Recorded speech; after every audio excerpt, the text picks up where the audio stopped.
कभी कभी व्यक्ति अपनी गलतियों से जो उसने की भी ना हो उसमें बुरी तरह से फंस कर रह जाता है। और अगर यही गलतियां किसी औरत या लड़की ने की हो तो उसकी सजा कभी खत्म नहीं होती। मुझे नहीं याद कि मैंने ऐसी कौन सी गलती की थी कि मैं उस शैतान से दिखने वाले आदमी के चुंगल में फंस गई थी, जो इस वक्त राक्षस का रूप लिए मुझ पर झपटा हुआ था। छोड़ो मुझे, गंदे इंसान।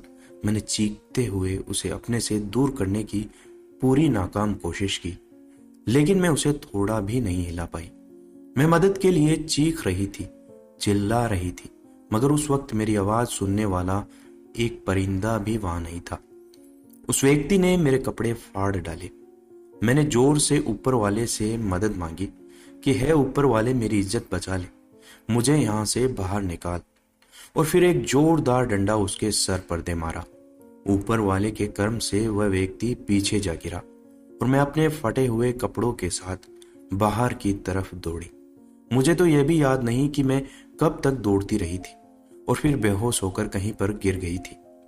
मेरा नाम काजल है और मैं शादीशुदा हूं। मेरी शादी को अभी 2 साल ही हुए थे और मैं अपने घर में बहुत खुश थी। मैं बहुत खूबसूरत थी और मुझे अपनी इस खूबसूरती पर बहुत घमंड था। पर आज पता चला था कि यह खूबसूरती कभी कभी खुद की इज्जत की दुश्मन भी बन जाती है। जब मेरा पति अरुण काम से सिलसिले में दूसरी कंट्री गया था, उसे 2 महीने के लिए जाना पड़ा था और मैं नहीं जा सकती थी। वजह घर में बूढ़ी सासू माँ थी, उनका मुझे ही ख्याल रखना था। मैंने अरुण के बहुत रिक्वेस्ट की कि मुझे छोड़कर मत जाओ, लेकिन उसकी भी मजबूरी थी। मैं और अरुण एक दूसरे से बहुत मोहब्बत करते थे। मेरी बात सुनकर अरुण ने कहा, मेरी जान, बस 2 महीने की ही तो बात है, मैं जल्दी वापस आ जाऊंगा। यह कहते हुए उसने मुझे अपने सीने से लगाया। अगले दिन अरुण जाना था।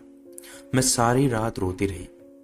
वह मुझे चुप कराता रहा। दरअसल अरुण ने पुरानी जॉब छोड़ दी थी और यह उसकी नई जॉब थी। घर के हालात भी इतने अच्छे नहीं थे कि वह उसे इनकार करता। जाना मजबूरी थी और यूं ही मुझे खुद को समझाना पड़ा। अगले दिन अरुण सुबह सुबह उठकर घर के बाहर निकल गया। जब वापस आया तो उसके साथ एक 50 साल का बूढ़ा आदमी था। मैंने पूछा तो अरुण ने कहा, यह आज से घर का नौकर है और यह घर की चौकीदारी भी करेगा, घर का सामान भी लाकर देगा और घर के काम में हाथ भी बटाएगा। मैंने अरुण से कहा, इसकी क्या जरूरत है, हमारे हालात भी इतने अच्छे नहीं हैं कि हम नौकर रख सके। अरुण ने कहा, इनकी तनख्वाह पैसे नहीं, बस ऐसा करना जो तुम्हारे घर में पुराने कपड़े हैं उनको कुछ दिन पहनना और वापसी में इनको दे देना, यही इसकी तनख्वाह है। यह बात मुझे बड़ी अजीब सी लगी, लेकिन उस वक्त मैंने ज्यादा गौर नहीं किया था, क्योंकि उस वक्त अरुण का मुझसे दूर जाने का गम ही इतना था। और फिर वह चला गया। मैं पूरा दिन रोती रही। सुबह से शाम कब हो गई मुझे पता ही नहीं चला। और फिर शाम के वक्त वह बूढ़ा आदमी मेरे पास आया और कहने लगा, मैडम जी, वह कपड़े मुझे दे दो। मैं गम में खोई हुई थी। मैं उसी हालत में उठी और उसे अपना एक पुराना कुर्ता निकाल कर दे दिया। बूढ़े ने वह कुर्ता लिया और खुशी खुशी चला गया। उस दिन तो मैं अपने गम में कुछ महसूस ही नहीं कर पाई। और फिर रोजाना भी वही सब होने लगा। वह बूढ़ा आदमी घर के बाहर बैठा रहता। मैं चाहती तो उससे घर का काम भी करवा लेती और किचन का सामान भी मंगवा लेती, पर रोजाना मेरा एक कुर्ता लेकर जाता था। यूं ही 15 दिन गुजर गए और मेरे पुराने कपड़े सारे खत्म हो गए और अब मैं उसे अपने कपड़े नहीं दे सकती थी।